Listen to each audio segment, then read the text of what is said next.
Standards organizations worldwide are calling for clear training on who is responsible for what when operating mobile elevating work platforms, commonly referred to as MEWPs. In the United States, the standards are established by the American National Standards Institute, or ANSI.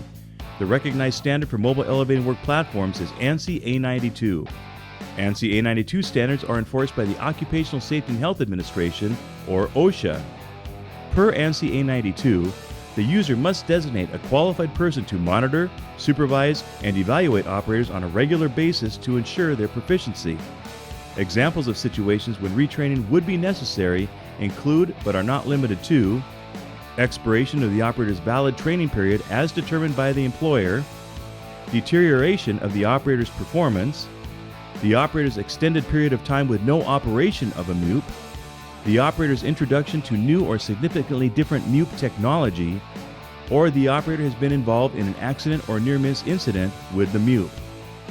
Much like ANSI in the United States, the Canadian Standards Association, or CSA, has published Canada's governing standard, CSA B354, for mobile elevating work platforms, which also establishes the safety requirements related to the elements of design, operation, and maintenance of MEWPs. CSA B354 standards are enforced by OHS, which is similar to OSHA in the United States and other provincial authorities. Since each province has their own OHS, it's important to be familiar with those rules and regulations that apply to the safe operation and maintenance of the MEWP. Per CSA B354, the operator must be trained or retrained as necessary to keep the level of proficiency at an acceptable level. Examples of situations when retraining is necessary include, but are not limited to, expiration of the valid training period which shall not exceed 5 years, deterioration of proficiency, following an accident or near-miss incident while operating or using a MEWP, a condition in the workplace changes in a manner that could affect the safe operation of the MEWP, or new MEWP technologies and working methods. In Europe, CE approval is required for MEWPs and training varies by country. It is generally offered in compliance with national regulatory requirements. Each MEWP that is shipped within the United States and Canada is supplied with a copy of the Manual of Responsibilities, which details the responsibilities of dealers, owners, users, operators, lessors, lessees, and brokers. The Manual of Responsibilities is taken directly from the applicable ANSI standard and instructs each of the entities of their obligation. To begin, manufacturers are responsible for designing equipment that meets these recognized standards. The manufacturer also has responsibility to provide operational and maintenance instructions and to identify potential hazards associated with operating or repairing the machine. The dealer, who may rent or sell aerial platforms, should make sure the machines they provide are properly maintained and ready for use. The dealer is also responsible for offering appropriate training and familiarization regarding proper machine operation and safety.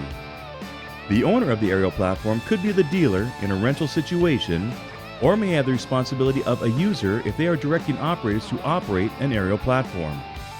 It is the owner's responsibility to make sure that the manufacturer's operators and any other safety manuals are in good condition and stored on the machine. And, just like a dealer, the owner must properly maintain the machine to the manufacturer's specifications. The owner should always ensure that any personnel that they direct or authorize to use an aerial platform have received appropriate training and familiarization. The user, by definition, is the person or persons who are in the position of directing operators to use aerial platforms in their work. Most commonly, this is the employer. Like an owner, the user must provide appropriate training and familiarization and make sure that the operators and safety manuals supplied by the manufacturer are in good condition and stored on the machine. The user must develop a safe use program specific to MEWPs, which must include a site risk assessment and proper selection of a suitable MEWP, as well as a written rescue plan that ensures that all occupants in the platform receive training that explains procedures to follow if they fall and await rescue or witness another worker's fall. The user is responsible for only allowing trained, qualified, and authorized personnel to operate an aerial platform. The user is responsible for designating a qualified person to monitor, supervise, and evaluate operators on a regular basis to ensure that they have the skills necessary to do the job safely. The operator is a person who actually performs work using a MEWP. It is the operator's responsibility to check that the operators and safety manuals are stored on the machine and are always read and understood before operation. The operator is responsible for operating the aerial platform within the limits of intended use as defined by the manufacturer in the operator's manual and job site and government regulations. This includes avoiding hazardous situations, performing a visual pre-operation inspection, performing comprehensive function tests prior to use, performing a workplace inspection, and only using the machine as the manufacturer intended. The operator is responsible for reporting any problems or malfunctions that occur before or during operation. And finally, the operator must ensure that all occupants in the platform have a basic level of knowledge to work safely on the MEWP. In addition to these important standards, operators are subject to specific local, regional, and national workplace rules and regulations. So please, check with the appropriate safety organizations for specific information that would apply to you. Along with the operator's manual, a copy of the ANSI Manual of Responsibilities is included with every machine shipped in the United States and Canada. These manuals, and any other safety manuals provided by the manufacturer, are considered a permanent part of your machine and must remain with the machine at all times. Consult these manuals when you require specific information for your model of mobile elevating work platform.